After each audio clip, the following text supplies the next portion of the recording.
வணக்கம். நாம் இன்று பார்க்கக்கூடிய வாசிப்பு மெழுகுவர்த்தி வாசிப்பு. இந்த மெழுகுவர்த்தி வாசிப்பில் நம்ம எதை பார்க்க போகிறோம் அப்படின்னா நோ கான்டெக்ட் சிச்சுவேஷனுக்கான ரீடிங் தான் பார்க்க போகிறோம். ஓகேவா? ஸோ இந்த ஒரே ஒரு பச்சை கலர் மெழுகுவர்த்தி வச்சு இதற்கான வாசிப்பு பார்க்க போகிறோம். இது ஒரு பொதுவான வாசிப்பு. அதே போல் இது ஒரு கூட்டு செய்தி. இதில் வரக்கூடிய எல்லா விஷயங்களும் உங்களுக்கு பொருந்தும்னு சொல்ல முடியாது. ஏதாவது சில விஷயங்கள் உங்களுக்கு பொருந்துனா எடுத்துக்கோங்க. சுத்தமாக பொருந்தலை அப்படின்னா நீங்கள் தவிர்த்துடலாம். ஓகேவா? ஸோ தொடர்பே கொல்ல முடியாத அளவுக்கு அவங்க ரொம்ப தொலைதூரத்தில் இருக்கலாம். அவங்களுக்கான வாசிப்பை தான் நம்ம இன்றைக்கி பார்க்க போகிறோம். ஓகேவா? சில பேர் பக்கத்துலேயே இருப்பாங்க, ஆனால் நம்மளை பக்கத்தில் போனால் கடிச்சு விட்டுருவாங்க. அந்த மாதிரியான நபர்கள். ஓகேவா? எஸ், இங்கே எடுத்தோடனே நிறைய விஷயங்கள். ஒரு சண்டையின் காரணமாக பிரிஞ்சிருக்கீங்க. எப்போதுமே ஒரே ஒரு டாட் மாதிரி தான் விழும். ஆனால் இப்போ இன்னும் மொத்தம்னு சொல்லுவாங்கல்ல, கொஞ்சம் அடர்த்தியாக விழுறது. ஸோ எடுத்தோடனே தெரியக்கூடிய விஷயங்கள் என்ன தெரியுமா?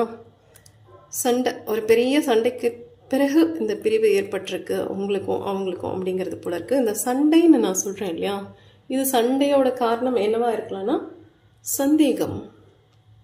எஸ், இந்த உறவுல ஏதோ ஒரு சந்தேகம் அவங்களுக்கு ஏற்பட்டிருக்கு அப்படிங்கிறது போல இருக்கு.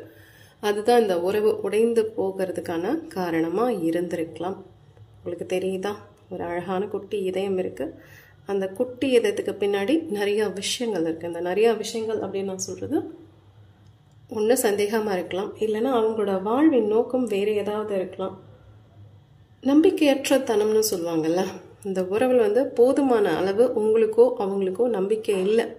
இதை மேற்கொண்டு எடுத்துகிட்டு போகிறதுக்கு. இப்போ நீங்கள் காதலர்களாக இருந்தீங்க அப்படின்னா இந்த உறவை தாண்டி அடுத்தது திருமணம் அப்படின்னு போகணும் இல்லையா? அதுக்கான ஒரு ஒத்துழைப்போ நம்பிக்கையோ இவங்க கிட்ட நீங்கள் பார்த்துருக்க மாட்டீங்க. முதல்ல நம்பிக்கை கொடுக்கக்கூடிய நபர்களாக இருந்திருப்பாங்க. பிறகு அந்த நம்பிக்கையை கொஞ்சம் கொஞ்சமாக பொய்த்து போயிருக்கலாம். முக்கியமாக இதில் பார்க்கும்போது நீங்கள் ரெண்டு பேருமே ஒரே இடத்துல வேலை செய்யக்கூடிய நபர்களாக இருக்கலாம். இல்லைன்னா இவங்க உங்களோட உறவினர்களாக இருக்கலாம். சில நேரங்களில் கணவன் மனைவி கூட இருக்க வாய்ப்புகள் உண்டு. ஸோ சிலர் 10 என்ற எண்ணை காட்டுது. ஸோ 10 மாதங்கள் பழகியிருக்கலாம், 10 ஆண்டுகள் பழகின நபர்களாக இருக்கலாம். ஆனால் இப்போ எப்படி இருக்குன்னா 10 மாதமோ 10 ஆண்டோ கண்டுக்காமல் போவாங்க. பார்த்தா கூட பேசாமல் போகக்கூடிய நபர்களாக இருக்கலாம். பொது இடங்களில் பார்க்குறீங்க அப்படின்னா நீ யாரோ நான் யாரோன்னு சொல்லி விலகி போகக்கூடிய ஒரு நபராகவும் இவங்க இருப்பாங்க அப்படிங்கிறது போல இருக்குது. ஒற்றுமை, உங்களுக்கும் இவங்களுக்கும் என்ன ஒற்றுமை அப்படின்னா ரெண்டு பேருமே காதலிக்கிற தருணத்தில் ஒரே அளவு காதலை கொடுத்த நபர்களாக இருப்பாங்க. எஸ், நீங்களும் சரி அவங்களும் சரி. இந்த உறவுங்கிறது காதலுக்கு பிறகு திருமணத்தில் தான் முடியும் அப்படின்ற ஒரு நம்பிக்கையில் காதலிச்சிருக்கலாம். இல்லை திருமணமான நபர்களாக இருந்தால் ரொம்ப மனம் ஒற்றி போகிற தம்பதிகளாக இருந்திருக்கலாம். ஆனால் இப்போ அதெல்லாம் கொஞ்சம் கொஞ்சமாக குறைய ஆரம்பிச்சிருக்கு. இது ஒரே நாளில் நிகழ்ந்த நிகழ்வு அல்ல. நீங்கள் காதலர்களாக இருந்தாலும் சரி, திருமணமான நபர்களாக இருந்தாலும் சரி, இந்த காதலையெல்லாம் உடைக்கவே முடியாது அப்படிங்கிற மாதிரி ஒரு நம்பிக்கையை கொடுத்துருப்பாங்க. ரெண்டு பேருமே சேர்ந்து தான். சரியா? ஸோ நீங்கள் அவங்க தனித்தனியாக என்னால் பார்க்க முடியல. ஏன்னா இந்த இதயம் எங்கேயுமே விட்டு போகலை. எல்லாமே ரொம்ப அழகாக இருக்குது. ரொம்ப ரொம்ப அழகான ஒரு பச்சை நிறத்திலான இதயம் இருக்குது. ரொம்ப பசுமையாக இருக்கலாம் அவங்க காதல். நம்ம முன்னாடி சொன்னல 10 என்ற என்ன தெரியுது அப்படின்ட்டு. ஸோ அந்தளவுக்கு ஒரு 10 ஆண்டுகளாக நீங்கள் காதலிக்கிறீங்க அப்படின்னாலும் அதில் ஒரு பசுமையின் விஷயம் தெரியுது. ஸோ நல்லா இருக்குது, அந்த காதல் நல்லா இருக்குது. ஆனால் இப்போ நீங்கள் நோ கான்டெக்ட் சிச்சுவேஷனில் இருக்கீங்க அப்படின்னா ஒன்று இவங்க அதிகமாக கோபப்படக்கூடிய நபர்களாக இருக்கலாம், கடுமையான வார்த்தைகள் பேசக்கூடிய நபர்களாக இருக்கலாம், இல்லைன்னா சந்தேகம்ன்ற ஒன்று தலையை நுழைச்சதுனால வந்த பிரிவாக இருக்கலாம். இந்த சந்தேகம்னு நான் சொல்கிறேன் இல்லையா, இவங்க உங்களை சந்தேகப்படுறாங்களான்னா எஸ், வாய்ப்புகள் இருக்குது. அதே நேரம் அவங்களும் சில தவறுகள் பண்ணுவாங்க. ஸோ நீங்கள் மட்டும் இப்படி பண்ணுறீங்க அப்படின்னு கேட்டிங்கன்னா அது அவங்களுக்கு ரொம்ப ஒரு அவமானப்படுத்துறது போல இருக்கும். ஸோ அதன் மூலியமா சில கடுமையான வார்த்தைகளை கூட அவங்களை பேசியிருக்க வாய்ப்புகள் இருக்குது அப்படிங்கிறது போல இருக்கு. ஆனால் இங்கே இப்போ பார்த்தீங்கன்னா இந்த இதயம் என்னவோ உங்களோடது போல தான் எனக்கு தெரியுது. ஸோ இந்த இதயம் எப்படி இருக்குன்னா ஒரு காதலையும் நேசத்தையும் வச்சுட்டு காத்துட்டு இருக்க மாதிரி இருக்கு. அவங்க திரும்பி வர மாட்டாங்களா, வந்தால் என்ன விஷயம் வேணால் நடந்திருக்கட்டும், எனக்கும் அவங்களுக்கும் எவ்வளோ சண்டைகள் வேணால் வந்திருக்கட்டும், மறுபடியும் நாங்கள் இணையணும், மறுபடியும் இந்த உறவை தொடரணும். காதலர்களாக இருந்தீங்கன்னா அடுத்தது திருமணம் தான்.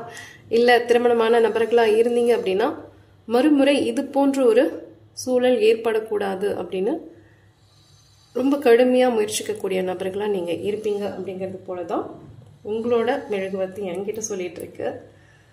சரி, இவங்களோட யோசனைகள் எப்படி இருக்கு தெரியுமா? இப்போ இவங்க உங்ககிட்ட பேசுகிறாங்களா பேசலையா? சிலர் பேசக்கூட கூடும், சிலர் பேசுவாங்க, ஆனால் பட்டும் படாமலா பேசுவாங்க அப்படிங்கிறது போல இருக்கு. ஏன்னா இங்கே வந்து முற்றிலுமாக நோ கான்டாக்ட் சிச்சுவேஷன் அப்படிங்கிறது போல காட்டல. ஓகேவா? இங்கே எதுவுமே தனிச்சு போகல, இருக்கு ஆனால் இல்லை அப்படிங்கிறது போல தான் இந்த மெழுகுவர்த்தியோட அந்த வடிவம் தெரியுது. ஸோ காதல் இருக்கு, அந்த காதலை மறைச்சிக்கிட்டு எனக்கு எதுவுமே இல்லை அப்படின்னு அவங்க வெளிப்படுத்திட்டு இருக்காங்களோ அப்படிங்கிறது போல தான் இந்த மெழுகுவர்த்தியை பார்க்கும்போது எனக்கு என்ன தோணுது. ஏன்னா பாருங்க, நம்ம ஒன்றுமே பண்ணல, நம்ம பிடிச்சிட்டு தான் இருக்கும், அதுவாக ஒவ்வொரு வடிவமாக மாறுது அப்படின்னும் போது இவங்களோட மனசும் சில நேரங்களில் உங்களை பற்றின நினைவுகள் வரும்போது சில மாற்றங்களுக்கு உள்ளாகுது. என்னதான் கோபம், சண்டை இல்லை சந்தேகம் இது போன்ற விஷயங்கள் இருந்தாலும் சில நேரங்களில் அந்த மனசுலையும் ஒரு அன்போ காதலோ எட்டி பார்க்க தான் செய்யுது. ஆனால் அது வெளி காட்டிக்க மாட்டேங்கிறாங்க அப்படிங்கிறது போல தான் இருக்கு. ஸோ வேலை அதிகமாக இருக்கலாம், இவங்களுக்கு வேலை செய்யக்கூடிய நபர்களாக இருந்தால் வேலை அதிகமாக இருக்கலாம். அதே போல் பொருளாதாரத்தில் தன்னை வந்து முதன்மைப்படுத்திக்கணும், நம்ம ஒரு பொருளாதார வளத்தில் ஒரு நல்ல நிலையை எட்டணும் அப்படிங்கிறது போல இருக்கலாம். அவங்களோட வாழ்வு நோக்கம் லட்சியம் அதை நோக்கி பயணிக்கக்கூடிய நபர்களாகவும் இருக்கலாம். எஸ், சிலர் வந்து படிப்பு பணம் உறவு சார்ந்து ஏதோ ஒரு தேடலில் ஓடிக்கிட்டே இருக்காங்க அப்படிங்கிறது போல இருக்கு. எஸ், நான் சொன்ன மாதிரி இவங்க உங்கள் கூடயே கூட இப்போ இருக்கலாம், ஒரே இடத்துல வேலை பார்ப்பீங்க, இல்லை ஒரே குடும்பத்தில் இருக்கீங்க. இந்த விழாக்கள்னு சொல்லுவாங்கள்ல, பொது விழாக்களில் கலந்துக்கக்கூடிய நிகழ்வுகளும் நடக்கலாம். ஏதாவது ஒரு பிறந்த நாள், திருமண நாள், அது போன்ற ஒரு சுப நிகழ்ச்சிகள் நடக்குது அப்படின்னா நீங்கள் இவங்களை பார்க்கவும் வாய்ப்புகள் இருக்கு. இது ஒரு கொண்டாட்டம். எஸ், அதில் நீங்கள் இவங்களை பார்ப்பீங்க. ஆனால் இவங்க வந்து கண்டுக்காமல் போகிற பேர் வழியாக இருப்பாங்க. சில நேரங்களில் கண்டுக்காமல் போகலாம், சில நேரங்களில் உதாசீனப்படுத்தலாம். அது மாதிரியான விஷயங்கள் எல்லாம் நல்லா பண்ணுவாங்க அப்படிங்கிறது போல தான் இங்கே இந்த கேண்டல்ல இருந்து இருக்கு. ஸோ நிராகரிப்பு செய்யறதுன்னு சொல்லுவாங்கல்ல, என்னதான் ஒரு பிடித்தம் ஆசை காதல் எல்லாம் மனதுக்குள்ள இருந்தாலும் அந்த கோபம் அது வந்து தலைக்கேறிடுச்சுன்னா எஸ், இவங்களை விட கெட்டவங்க யாரும் இல்லை அப்படின்னு சொல்லலாம். அந்த அளவுக்கு வந்து வார்த்தைகளால் காயப்படுத்தக்கூடிய நபர்களாக இருக்கலாம். ஓகேவா? அன்பா பொறுப்பா பார்த்துக்கக்கூடிய தன்மையும் இவங்க கிட்ட இருக்கும். அதே நேரம் அந்த கோபத்தினால ஒருத்தவங்க வேணும் அப்படின்னா அது அப்படியே உயிரை கொடுத்து பார்த்துப்பாங்கன்னு சொல்லுவாங்கல்ல, அந்த காதலை அவ்வளோ மதிப்பாங்க, அந்த நட்பை அவ்வளோ மதிப்பாங்க. அதே நேரம் அவங்க வேண்டாம் அப்படின்னு சொல்லிட்டா அந்த உறவை ஒரு துச்சமென தூக்கி போட்டு போயிட்டே இருப்பாங்க அப்படின்னு சொல்லுவாங்க இல்லையா? அது போல தான் இப்போ பார்த்தீங்களா அந்த இதயத்தில் அந்த பிளவு எப்படி இருக்குது அப்படின்ட்டு. எஸ், இதுதான் இப்போதைக்கு அவங்களோட நிலையாக இருக்குது. சில நேரங்களில் மௌனத்தை வந்து துணை கொண்டு இருக்காங்க. வேலை சார்ந்த இல்லை வேறு எதுனா விஷயத்த சார்ந்து பெரிதாக யாருக்கிட்டையுமே பேச மாட்டாங்க அப்படிங்கிறது போல இருக்குது. சிலர் மட்டும் ஓகேவா, சிலர் மட்டும் கொஞ்சம் தனிமை விரும்பியாக இருக்க வாய்ப்புகள் இருக்குது அப்படிங்கிறது போல தான் இருக்குது. தன்னை தானே தனிச்சு வச்சுக்கிட்டு எதுக்கு வம்பு, யாருமே நம்ம வாழ்க்கையில் தேவையில்லை, நம்ம பொருளாதாரம் சார்ந்து நம்மளோட வேலை சார்ந்து நம்மளோட படிப்பு சார்ந்து மட்டும் கவனத்தை கொடுப்போம் அப்படின்னு இருக்கலாம். ஸோ பிரபஞ்சம் கொடுக்கக்கூடிய விஷயங்களாக என்னால் இங்கே என்ன தெரியுமா கணிக்க முடியுது, அவங்க எப்படி கொஞ்சம் அவங்கள தன்னைத்தானே தனிமைப்படுத்தி கொள்கிறாங்களோ நீங்களும் கொஞ்ச நாள் அவங்கள விட்டு அட்லீஸ்ட் அவங்களோட நினைவுகளை விட்டாவது கொஞ்சம் விலகி இருங்க. ஏன்னா அதிகப்படியான கவனத்தை கொடுக்க கொடுக்க கொடுக்க இவங்க உங்களை விட்டு தள்ளி போயிட்டே இருக்காங்க அப்படிங்கிறது போல தான் இருக்கு. எஸ், அந்த புரிந்து கொள்ளாத தன்மை இருக்கா அப்படின்னு கேட்டால் இல்லை. இந்த கேண்டில் வேக்ஸ் ரீடிங்கில் நீங்கள் அவங்கள நல்லா புரிஞ்சு வச்சுக்கிறீங்க, அவங்களும் உங்களை ரொம்ப நல்லாவே புரிஞ்சு வச்சுருக்காங்க. ஸோ அந்த புரிந்து கொள்ளாத தன்மை, அதனால தான் இந்த ஒரு விலகி நிற்கிறது அப்படிங்கிறது மாதிரியெல்லாம் எதுவுமே தெரியலைங்க, எதுவுமே தெரியல. ஸோ நீங்கள் கணவன் மனைவியாக இருக்கலாம், இல்லை நல்லா பழகி புரிந்த காதலர்களாக இருக்கலாம். அதே போல் உங்களுக்குள்ளே வந்த சண்டை சச்சரவுங்கிறது கொஞ்சம் நீண்ட நாட்கள் நீடித்திருக்கும், ஒரு 6 மாதம் இல்லை 1 வருட காலமாக ஏதோ ஒரு பிரச்சனை. நான் முதல்ல சொன்னேன் இல்லையா, ஏதோ ஒரு சந்தேகம் இருக்குது, ஒரு நம்பிக்கையின்மை இருக்குது அப்படின்ட்டு. சிலர் வந்து கடல் கடந்து கூட இருக்கலாம், ரொம்ப தொலைவில் இருக்கக்கூடிய நபர்களாக இருக்கலாம். இன்னும் சில பேர் ஊர் விட்டு ஊர் இருப்பாங்க. நீங்கள் ஒரு ஊரில் இருப்பீங்க, அவங்க ஒரு ஊரில் இருப்பாங்க.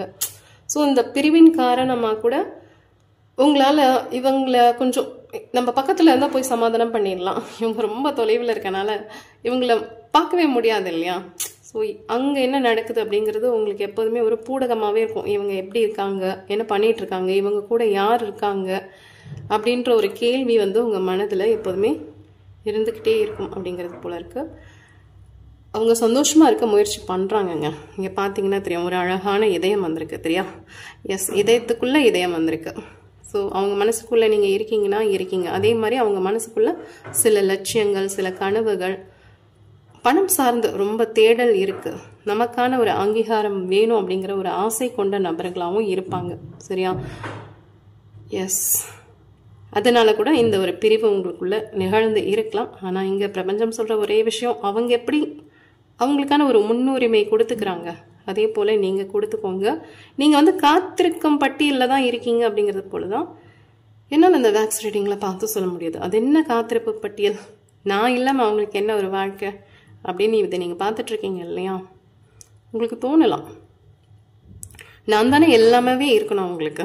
நீங்கள் கணவன் மனைவியாக இருக்கீங்க, இல்லை காதலர்களாக இருக்கீங்கன்னா என்னையை விட்டுட்டு அவங்களுக்கு என்ன பண தேவை இருக்குது, அவங்களோட வாழ்வின் லட்சியம் என்ன இருக்குது, நான் இல்லாமல் அவங்க எப்படி ஒரு வாழ்க்கையை வாழ்கிறாங்க அப்படின்ற ஒரு கேள்விகள் இருக்கலாம். ஆனால் இங்கே அப்படி இல்லை.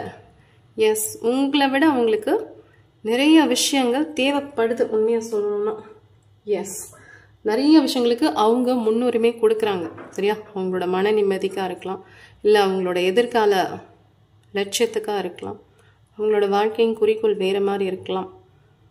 அதே போல தான் பிரபஞ்சம் சொல்கிற விஷயங்களும் அதுதான்.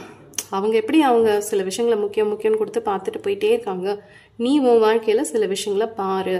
ஸோ கொஞ்ச நாளைக்கு அவர்களை பற்றின நினைவுகள் இல்லாமலாம் இருங்க அப்படின்ற மாதிரிலாம் இங்கே எனக்கு தெரியல. எஸ், தெரியல. ஏன்னா இங்கே அந்த இதயம் வந்து ரொம்ப அழகாக இருக்குது. ஸோ கண்டிப்பாக அந்த உண்மையான பாசம்னு சொல்லுவாங்கல்ல, இந்த ஒரு தெய்வீக தன்மையான பாசம் கண்டிப்பாக உண்மையாக இருக்குப்பா அந்த ஒரு காதலில். இதை அடிச்சுக்க ஆளே இல்லை அப்படின்னும் போது கண்டிப்பாக அந்த ஒரு ஆன்மா வந்து உங்களை தேடி வருவதற்கான வாய்ப்புகள் இருக்குது. ஓகேவா? ஸோ என்ன தான் விலகி விலகி விலகி போனாலும் பிரபஞ்சம் சில விஷயங்களை நம்மக்கிட்ட கொண்டு வந்து சேர்க்கும் அப்படின்னா கண்டிப்பாக சேர்க்கும். ஆனால் அதில் ஒரு உண்மைத்துவம் இருக்கணும். நீங்கள் பார்த்தீங்களா எவ்வளோ அழகான இதயம் தெரியுது. அந்த உண்மைத்துவம் இருக்கும்போது கண்டிப்பாக அது உங்களோடது, கண்டிப்பாக உங்களை நோக்கி வரும். நீங்கள் போய் இந்த மாதிரி இப்போ நோ கான்டாக்ட் சிச்சுவேஷன் ரீடிங் பார்த்துட்ருக்கீங்களா, இந்த மாதிரி ஒரு ஏக்கத்திலேயே இருக்கும்போது அந்த ஏக்கத்தை மட்டும்தான் உங்களுக்கு பிரபஞ்சம் பரிசளிச்சுட்டே இருக்கும். ஸோ அவங்க எப்படி அவங்க வாழ்க்கைக்காக சில விஷயங்களை யோசித்து செய்கிறாங்க முன்னேற்றத்திற்காக, அதுபோல் நீங்களும் உங்களை புதுப்பிச்சுக்கோங்க. எங்கேயுமே தேங்கி போயிடாதீங்க. கண்டிப்பாக அந்த அன்பு உண்மையாக இருக்குது அப்படின்னா அது உங்களை தேடி வரும். அப்படிங்கிறது போல தான் இந்த கேண்டல் வேக்ஸ் ரீடிங்கில், இந்த குட்டி கேண்டல் வேக்ஸ் ரீடிங்கில் என்னால் கவனித்து சொல்ல முடியாது. மற்றபடி ஏக்கத்துலேயே இருக்கீங்க அப்படின்னா அந்த ஏக்கங்கிறது ஒரு நிரந்தரமான விஷயமாக மாறிடும். அதுவே ஒரு வழக்கமாக போயிடும். காலையில் எந்திரிக்கிறோமா, ஏதாவது நோ கான்டாக்ட் சிச்சுவேஷன் ரீடிங் பார்க்குறோமா, அன்றைக்கி அவங்க மனசில் என்ன இருக்குது அப்படின்னு தெரிஞ்சுக்கிட்டோமா, அது பழக்கப்படுத்திக்காதீங்க. அது வாழ்க்கை கிடையாது. வாழ்க்கைங்கிறது நீங்கள் நினைக்கக்கூடிய நபர்களோட ஒன்று மண்ணுமாக சேர்ந்து இருக்கிறது. சரியா? ஸோ உங்கள் வாழ்க்கையை அந்த